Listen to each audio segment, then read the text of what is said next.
Welcome everyone. Myself Sanjay Timande, faculty of the Department of Microbiology. I hope that you are safe, secure and healthy and following the government directives and staying indoors. I wish you good health in this turbulent time. The global family is practicing social distancing to curtail the spread of coronavirus. During this situation, teaching in traditional format is impossible. So department maintain the academic continuity through learning at home by only the mode to ensure health and safety. I wanted to inform you that attendance is required for these classes and treat them as regular classes. I think you could not visualize this image. Being your mentor and guide, especially during this COVID-19 outbreak, I want to share some learning opportunities with you. Swayam and Swayam Prabha are the digital initiatives of MHRD, Government of India. Swayam is hosting 2000 courses which are available free of cost for the students. And the Swayam Prabha is telecasting high quality educational programs, 32 DTH direct to home television channels. During this COVID-19 outbreak, colleges are shut for the indefinite time and we do not know how the future will unfold for us. I want to tell you, your time is valuable. Do not miss out your studies. Enroll to Swayam for the courses of your domain. You will be awarded with certificates on completion of these courses which make you employable in the job market. My pre-recorded a few video lectures are available on YouTube. These videos are accessible to you at your convenience. Now come to the point. Today in this digital lecture, you will learn what is unique about catabolism of amino acids and the biochemical reactions producing urea, that is urea cycle. Krebs-Haslet cycle. Amino acids generate metabolic energy by their oxidative degradation. Carnivores complete their 90% energy requirement from amino acid oxidation. Microorganisms obtain amino acids from the environment and use to obtain energy. Plants rarely use amino acids as energy source because they utilize food synthesized by them for energy production. In animals, after intake of protein-rich diet, amino acids from proteins are first used for the protein synthesis and the surplus undergo oxidative degradation for the energy production. During starvation, when the carbohydrates are not available, amino acids from cellular proteins undergo oxidative degradation for energy production. Microorganisms.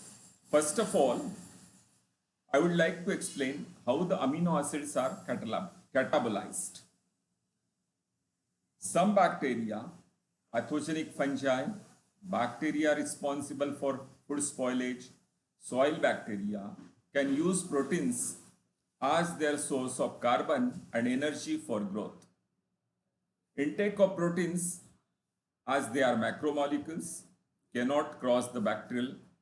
Intact proteins, as they are macromolecules, cannot cross the bacterial plasma membrane. So, to metabolize proteins, bacteria produce extracellular enzymes called proteases and peptidases. These protein degrading enzymes released by bacteria in the environment break down proteins into amino acids outside the bacterial cell. Amino acids are small molecules which can enter the cell. Now, the amino acids are used for the synthesis of proteins and other nitrogen compounds. The remaining amino acids, due to deamination, gives ammonia, and the carbon skeleton of amino acids remaining after deamination gives keto acids. The keto acids are used for the synthesis of glucose and fats, that is fatty acids, as well as the keto acids being the intermediates of metabolic pathway are catabolized, that is oxidized by the citric acid cycle, and the energy is released. In humans, dietary proteins are degraded by digestive proteases.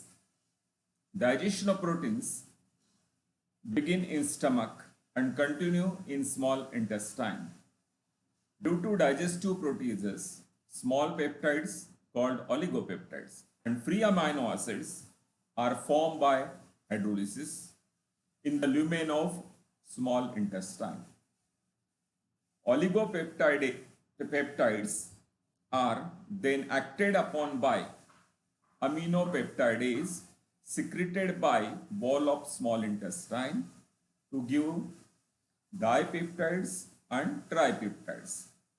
Inside the intestinal cells, peptidase acts on dipeptides and tripeptides to give amino acids. Thus formed amino acids are absorbed by intestinal cells and transported in blood to the tissues. In tissues, amino acids are used for the synthesis of proteins and other nitrogen compounds. In all organisms, free amino acids are not stored.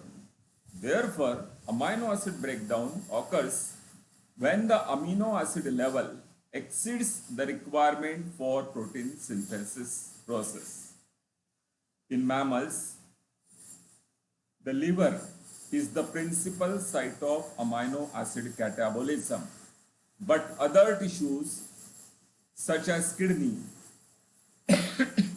small intestine, muscles, and adipose tissue also take part in amino acid catabolism.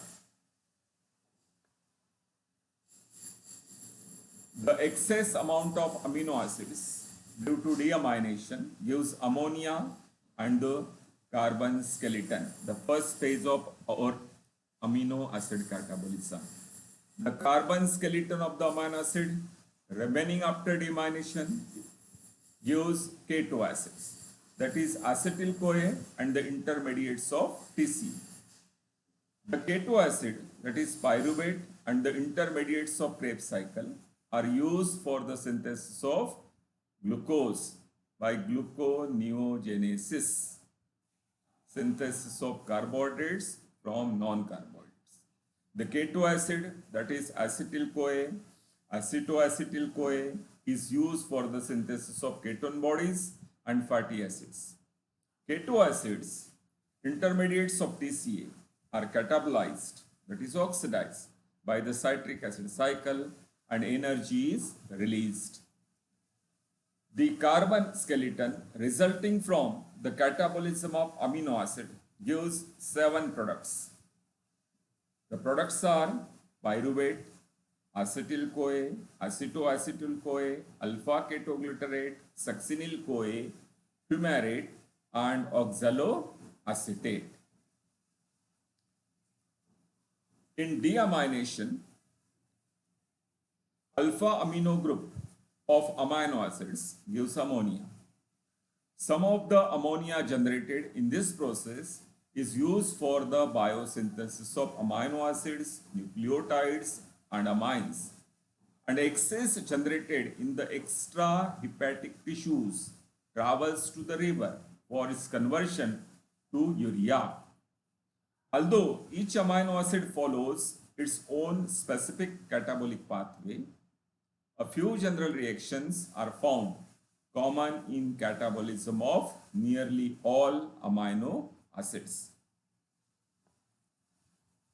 The general reactions of amino acid catabolism includes transamination, deamination, decarboxylation, and transmethylation.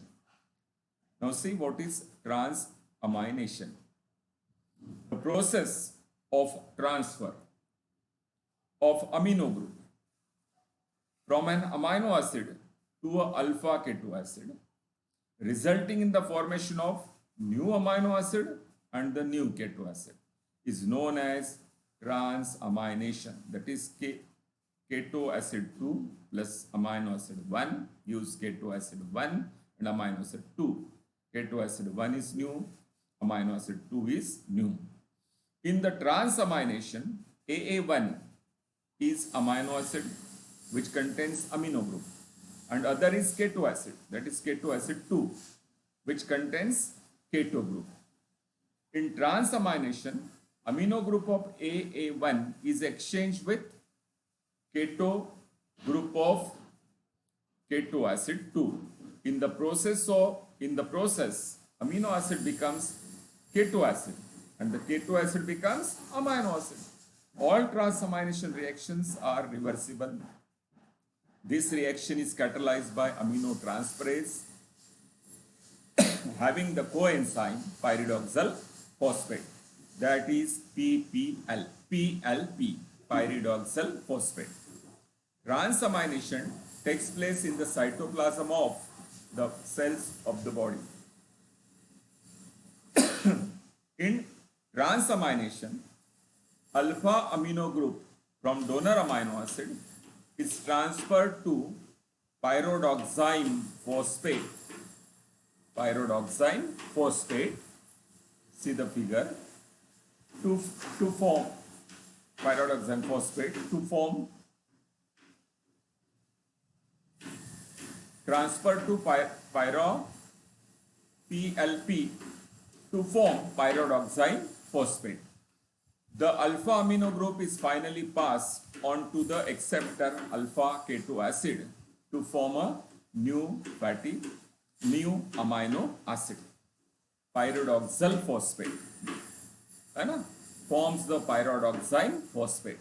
Pyridoxal phosphate, which is a derivative of vitamin B6, is a coenzyme of aminotransferase which acts on amino acids. PPL, that is pyridoxal phosphate, is present at the catalytic site of the aminotransferase. PPL is a carrier of amino group in the transamination. Most of the amino acids acts as substrate for transaminases, but amino acid like lysine, threonine, proline, and hydroxyproline do not participate in the transamination reactions. Now you see a few examples of transaminases. Alanine transaminase and aspartate transaminase. Alanine transaminase catalyzes the transfer of amino group from alanine to alpha ketoglutaric acid to form glutamic acid and pyruvate. See the reaction. Alanine plus alpha ketoglutarate forms pyruvate and glutamate. This reaction is catalyzed by alanine transaminase and the pyridoxal phosphate is a coenzyme.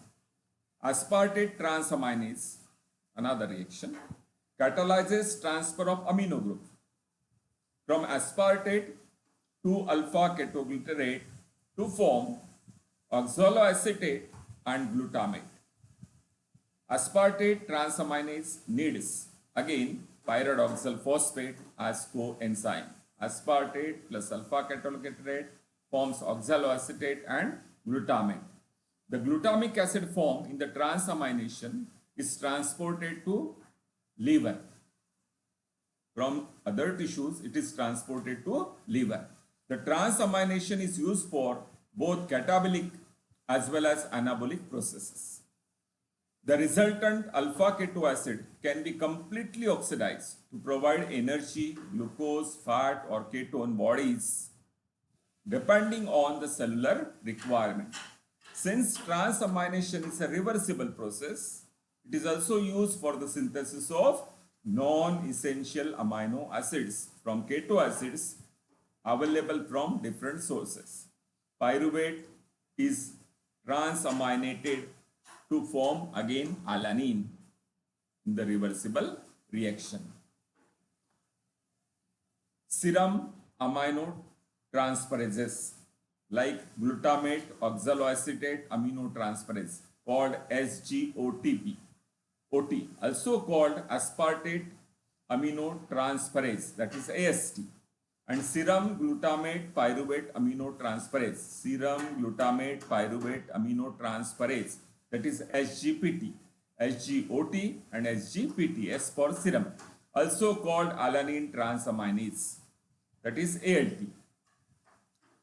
have been used as a clinical marker of tissue damage with increasing serum levels indicating an increased extent of damage.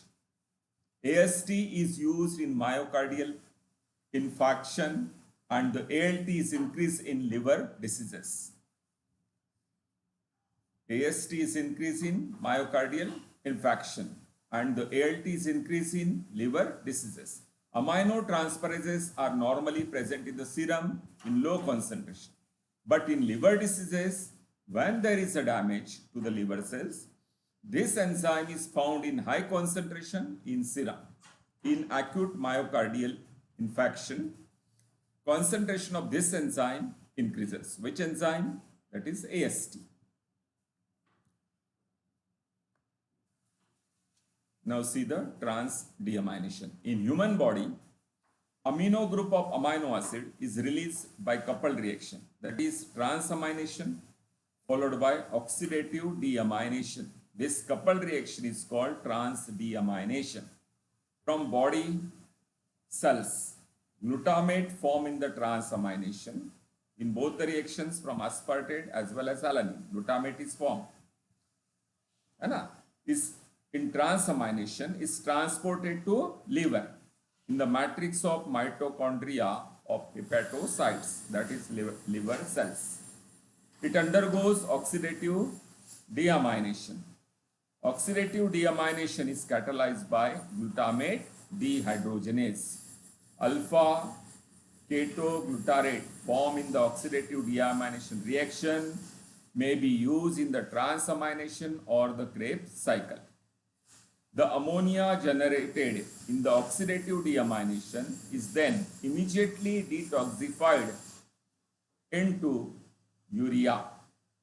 Glutamate plus water molecule plus NAD forms alpha ketoglutarate, ammonia and NADH2. See this reaction. Glutamate form in the other tissues, get transported to the tissues of the liver. Right, and this process oxidative deamination occurs where in the matrix of the mitochondria of the liver cells. Glutamate dehydrogenase remove amino groups of all amino acids. It is an allosteric enzyme and is activated by ADP. Being highly toxic, ammonia should be eliminated or detoxified as when it is formed. Even minute quantity of ammonia cause toxicity in the CNS, that is central nervous system. But ammonia is produced by almost all cells, including central nervous system, especially in the brain cells. Intracellular ammonia is immediately trapped by glutamic acid to form glutamine in brain cells. This reaction is catalyzed by glutamine synthetase. Glutamate forms glutamine and the ammonia is used in the process. Glutamine is then transported to liver where the reaction is reversed by glutaminase. That is, in the liver, glutamine is converted back to the glutamate by glutaminase, glutamine to glutamate. In the process, ammonia is released. Ammonia thus form is then detoxified to urea by liver cells, that is by urea cycle, and then excreted through kidney. In 1945, Cohen and Lichtenstein first demonstrated transaminase activity in bacteria. Now see the another catabolic reaction, that is deamination. Removal of amino group from amino acid as ammonia is known as deamination. Liver and kidney are the main sites of deamination. There are two types of deamination of amino acids, that is oxidative deamination and the non-oxidative deamination. And oxidative deamination again is of two types, NAD or NADP linked deamination and FAD or FMN linked deamination. Oxidative deamination takes place in two steps. The first step is oxidation, that is dehydrogenation of amino acid resulting in the formation of amino acid. This reaction is catalyzed by amino acid oxidase, also called dehydrogenase, having the coenzyme FAD or FMN. In the second step, amino acid undergo hydrolysis, which results in keto acid and the ammonia.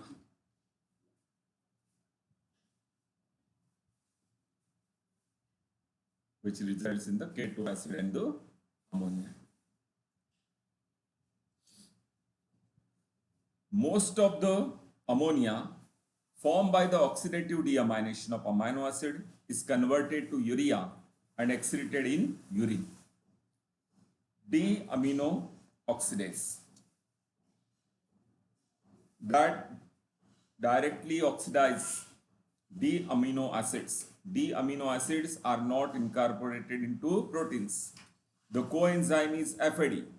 D-amino acid oxidase is a aerobic dehydrogenase. An amino acid that is intermediate in the oxidation is deamination is produced with H2O2 and ammonia is removed from the enzyme intermediate. Plants, bacteria do not have this enzyme, so many D-amino acids may occur in the diet. The human also has amino acid racemase that convert L-amino acid to D-amino acids. L-amino oxidase have FMN as a coenzyme and acts on L-amino acids. There are small amount of L-amino oxidase in the liver and the kidney. This would come into play when there is an excess of amino acids for all other pathways. It deaminates L-amino acids. L-amino oxidase is an anaerobic dehydrogenase. This enzyme brings about oxidation of amino acid to amino acid, then hydrolysis of amino acid to keto acids with the release of ammonia. The reduced flavin is reoxidized by molecular oxygen from hydrogen peroxide by catalase.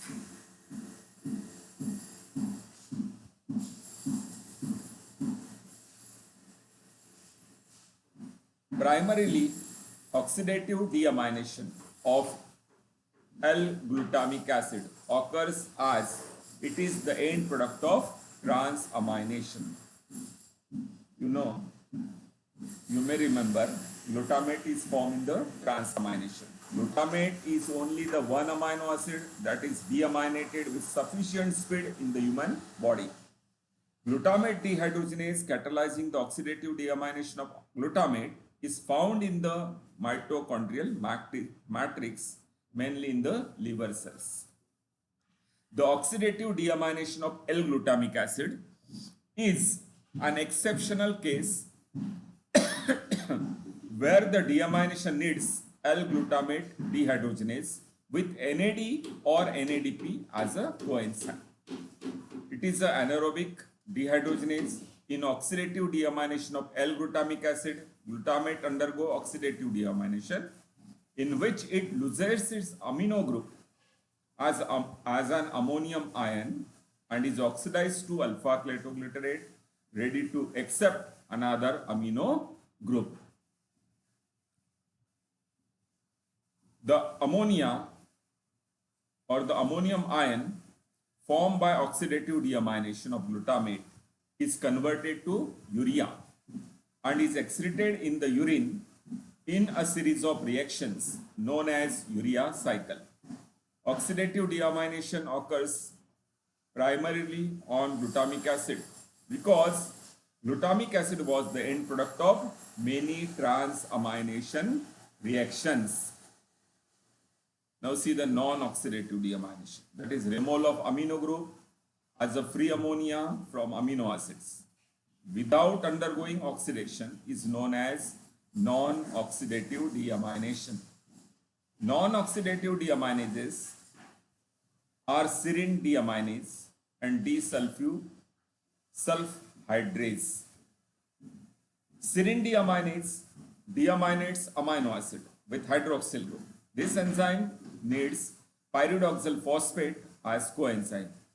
This reaction, serine to alpha amino acid to pyruvate. The reaction is catalyzed by serine dehydratase and both the reactions. Here is the elimination of water molecule and here is the elimination of ammonia. D-sulfhydrase deaminates, another reaction, sulfur containing amino acids like cysteine. This enzyme needs pyridoxal phosphate as coenzyme. Cysteine to alpha amino acid, then to pyruvate. The enzyme is D-sulfhydrase. Now the next catabolic reaction in the catabolism of amino acid, that is decarboxylation. This refers to the removal of CO2 from carbonyl group of amino acid, resulting in the formation of corresponding amines. The removal of CO2 needs the catalytic action of enzymes, decarboxylases and pyridoxal phosphate coenzyme, amino acid to amines by enzyme decarboxylase, amino acid decarboxylase. Histidine is converted to histamine by the action of decarboxylase. Which decarboxylase? Histidine decarboxylase. The amino acid tryptophan is converted to tryptamine. Tyrosine is converted to tyramine. These amines are called biogenic amines, which are physiologically important. Now the last catabolic reaction is transmethylation. The transfer of methyl group from one compound to another is called transmethylation. Transmethylation is catalyzed by transmethylases. In transmethylation, methionine is a principal methyl donor. In the activation reaction, ATP transfers its adenosyl moiety to the methionine and loses 3 molecules of phosphate. One is orthophosphate and 2 are pyrophosphate. 2 as pyrophosphate. Methionine activation is catalyzed by enzyme methionine adenosyl transferase to form adenosyl methionine. The active methionine is known as S-adenosyl methionine. The active methionine contains methyl bond, which is high energy bond, and hence methyl group is labile and can be easily transferred to methyl group acceptor. Active methionine plus uracil forms thiamine. Active methionine plus guanidoacetate forms creatinine. Here active methionine is a methyl group donor and guanidoacetate is a methyl group acceptor. By this process, various important physiologically active compounds such as epinephrine, creatinine, thiamine, choline are synthesized in the body. Now important topic. Now let us see the biochemical reactions producing urea, that is urea cycle, Krebs-Henselt cycle. that is production of urea. See the introduction. The urea cycle is first metabolic pathway to be elucidated. It was discovered by 5 years before the discovery of TCA. It was discovered by Hans Krebs and Carl Hensley. It takes place primarily in the liver. In mammals, ammonia produced in the metabolism by deamination of amino acids is toxic to the body. It is used to synthesize amino acids and excess is excreted out of the body as urea. This process of formation of urea from ammonia occurs via urea cycle. Urea cycle is a cyclic process. The amino acid L-ornithine is converted into different intermediates before being regenerated at the end of urea cycle. Hence, urea cycle is called ornithine cycle.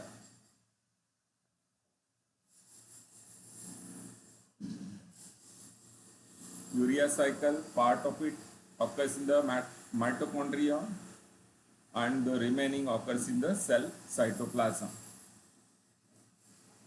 The first 2 reactions of the urea cycle occurs in mitochondria, while the last 3 reactions occur in the cytosol. Once ammonia is formed in the body, it must be removed from the blood as it is toxic to the CNS, that is central nervous system. It is removed from the blood by liver.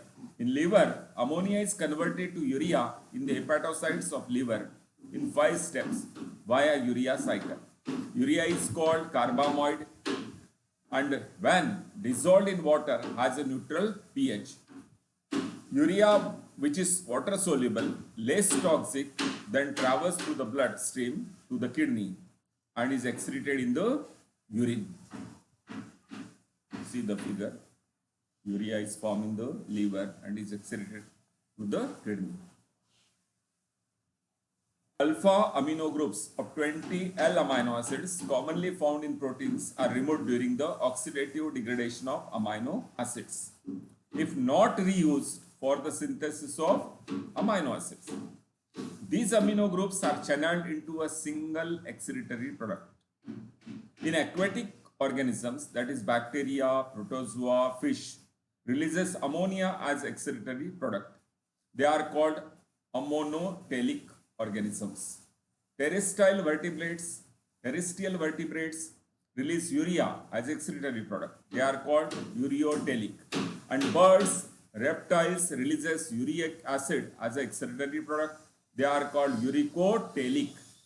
Plants recycle virtually all amino groups. There is no general pathway for nitrogen excretion. Now see the steps of urea cycle. First one is formation of carbamoyl phosphate. A single molecule of carbamoyl phosphate is formed in the mitochondrial matrix from ammonia and CO2. 2 molecules of ATP are consumed during this irreversible step of urea cycle.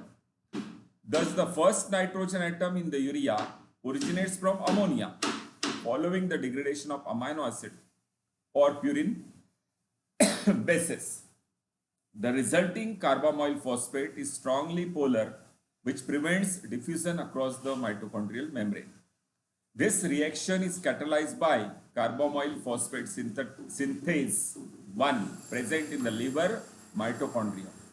This reaction requires Mg, important, biotin and dicarboxylic acid, that is N-acetyl glutamate, which is an allosteric activator. Ammonia plus CO2 forms carbamoyl phosphate. 2 ATP are utilized, Mg is required for the reaction and the reaction is catalyzed by synthase 1. Now the another step, that is synthesis of citrulline, carbamoyl phosphate to citrulline.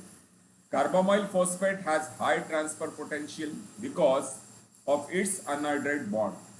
It therefore donates its carbamoyl group to ornithine to synthesize citrulline and releases inorganic phosphate. Ornithine is not used for the synthesis of proteins.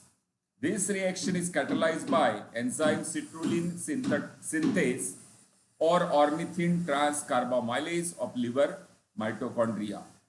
Citrulline is easily permeable to the mitochondrial membrane and hence it diffuses into the cytosol of the liver cells.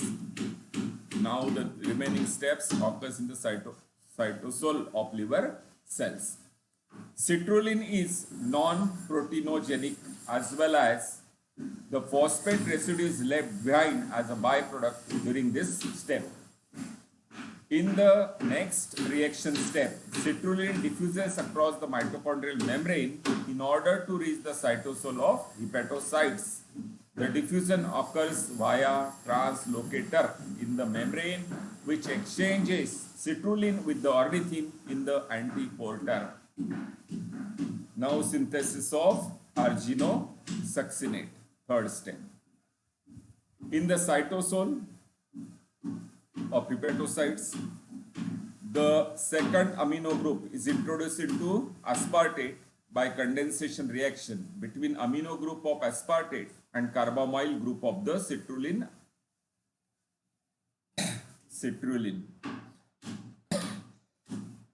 This reaction is catalyzed by enzyme arginosuccinate synthase of cytosol. It requires ATP which is hydrolyzed to AMP, resulting in the utilization of two high energy bonds. Mg acts as a cofactor. Citrulline plus aspartate forms arginosuccinate. Reaction is catalyzed by succinate synthetase. In the reaction, ATP releases AMP and PPI, which is equivalent to the breakdown of the two molecules of ATP. Now the next step is cleavage of arginosuccinate. Arginosuccinase catalyzes the reversible cleavage of arginosuccinate to arginine and fumarate. This is a cold labile enzyme of mammalian liver and kidney. Fumarate form here joins the citric acid cycle, forming a link between urea and the citric acid cycle. The linkage between TCA and urea cycle is known as Krebs bicycle. Cleavage of arginine. The last step. Arginine is lysed into ornithine and urea under the influence of enzyme, cytolytic enzyme arginase. Arginine is known as semi-essential amino acid. That is, though it is synthesized in the body, it is not available for protein synthesis. Arginine is thus regenerated and can be transported into mitochondria to initiate another round of urea cycle. Ornithine is regenerated in this step and urea cycle completes by formation of urea. The intermediate amino acid formed in the urea cycle, that is ornithine, citrulline, arginosuccinate, are known as non-protein amino acids. Thus, toxic insoluble ammonia is converted to non-toxic water-soluble extractable urea. The aspartate and arginine occurs in protein, while the remaining three, that is ornithine, citrulline, arginosuccinate, do not.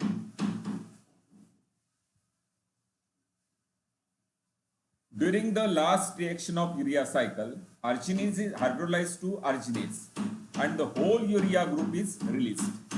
During this hydrolysis, both urea and ornithine form and ornithine is transported back into mitochondrial matrix via mitochondrial membrane in exchange of citrulline. In the mitochondrial matrix, it is again available for second reaction step, which completes the cycle. The resulting urea is delivered into bloodstream via special transport protein located in the hepatocyte cell membrane.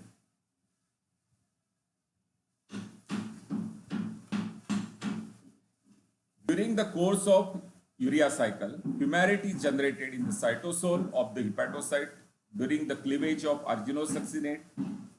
Fumarate is then transported into oxaloacetate, transformed to oxaloacetate via the enzyme fumarase and malate dehydrogenase.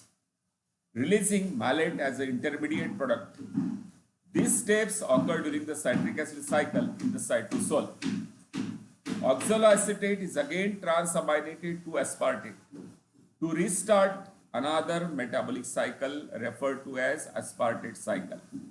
As fumarate is also an intermediate product of citric acid cycle, it can be channeled into it as well. The urea cycle occurs partly in the mitochondrial matrix and partly in the cytosol of the hepatocytes. Urea cycle occurs exclusively in the liver. Now see the energy balance of the urea cycle, that is energetics of urea cycle. The synthesis of urea is comparably energy intensive process which is used by the body to safely eliminate nitrogen and maintain the plasma level of ammonia as low as possible. The second reaction step in the urea cycle that requires energy rich bonds are catalyzed by two different enzymes. Carbamoyl phosphate synthetase 1 in the mitochondrion requires 2 ATP molecules which are hydrolyzed to ADP.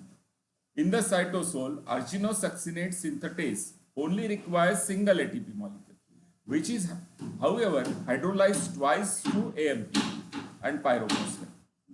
The pyrophosphate in the cytosol is rapidly converted into 2-phosphate molecules. Overall, urea cycle requires 3 ATP molecules and the cleavage of 4 energy-rich bonds. On considering only the urea cycle and not considering the other biosynthetic pathways link, to produce one urea molecule, 4 ATP molecules are used up because the breakdown of ATP to AMP is considered as utilization of 2 molecules of ATP.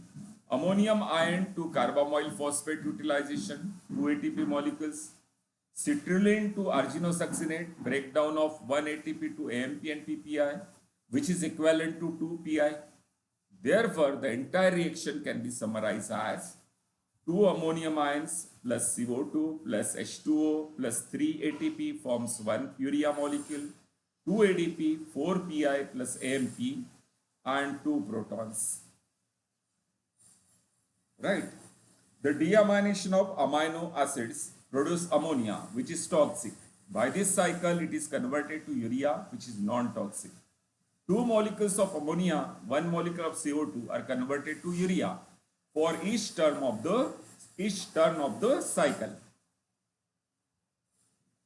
Now see the disorders of urea cycle. Synthesis of urea is a major pathway for the removal of ammonia. A blockage of any of the 4 steps of urea cycle has serious consequences because there is no alternative pathway for the synthesis of urea. They all leads to elevated level of ammonia in the blood, that is hyperammonemia. Now see what are glucogenic and ketogenic amino acids, that is fate of carbon skeleton. Amino acids are generally divided on the basis of fate of their carbon skeleton. Deamination of amino acids gives carbon skeleton, which gives 7 products: pyruvate, acetyl-CoA, acetoacetyl-CoA, alpha-ketoglutarate, succinyl-CoA, fumarate and oxaloacetate. Carbon skeleton of ketogenic amino acids gives acetyl-CoA and acetoacetyl-CoA that can form ketone bodies or fatty acids.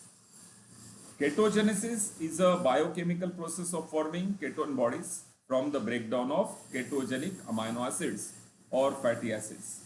Ketone bodies are of 3 types: acetoacetate, acetone and alpha hydroxybutyrate.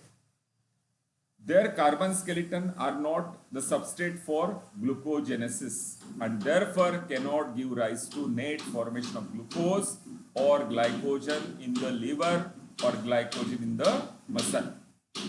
Carbon skeleton in contrast to this, carbon skeleton of glucogenic amino acids give pyruvate or one of the intermediate of citric acid cycle that can form glucose or glycogen in liver and glycogen in muscle by gluconeogenesis.